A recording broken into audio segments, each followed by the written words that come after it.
क्या सच में बिहार को देश से अलग कर देना चाहिए? आए दिन आप लोग को कहीं ना कहीं ऐसा सुनने को मिलता रहता होगा, लेकिन आप लोग कभी सोचे हैं अगर बिहार को सच में देश से अलग कर दिया जाए तो देश पर इसका क्या असर पड़ेगा? चलिए जानते हैं। पहला, जनसंख्या और श्रम शक्ति।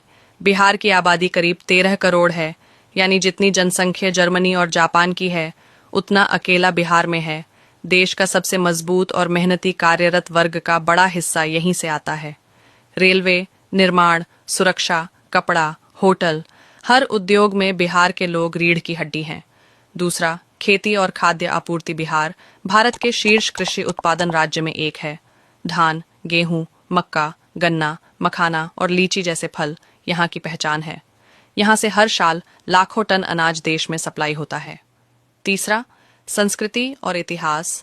बिहार आस्था, संस्कृति और शिक्षा का केंद्र रहा है।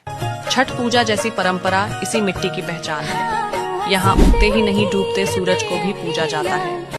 बुद्ध, महावीर, चाणक्य, आर्यभट्ट, गुरु गोविंद सिंह जैसी महान विभूतियों की जमी है ये। नालंदा और विक्रमशिला जैसा विश्वविद्यालय कभी विश्व ज्ञान का केंद्र था। चौथा, अर्थव्यवस्था में योगदान। भले कुछ लोग बिहार को गरीब समझे, लेकिन यहीं से लाखों लोग हर साल देश के कोने कोने में जाकर काम करते हैं। महाराष्ट्र, गुजरात, तमिलनाडु, कर्नाटक जैसे राज्य की अर्थव्यवस्था में इनका सीधे योगदान है। अगर बिहार के लोग हटा दिए जाएं तो कई राज्य की अर्थव्यवस्था ध्वस्त हो जाएगी। पांचवा, देश संचालन। देश के बड़े बड़े पद के अधिकारी और नेता बिहार से ही आते हैं। बिहार देश को बहुत ही अधिक संख्या में IAS, IPS, IITians, doctor, armed forces प्रदान करता है और बिना इसके देश को सुचारू रूप से चलाने की कल्पना करना संभव नहीं है।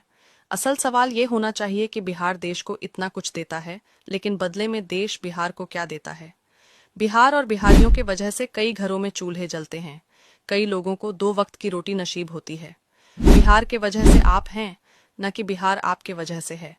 तो बिहार और बिहारियों को गाली देना और आलोचना करना बंद करो और हम बिहारियों की तरह देश निर्माण की तरफ ध्यान दो। फिलहाल के लिए इतना ही। जय हिंद, जय बिहार।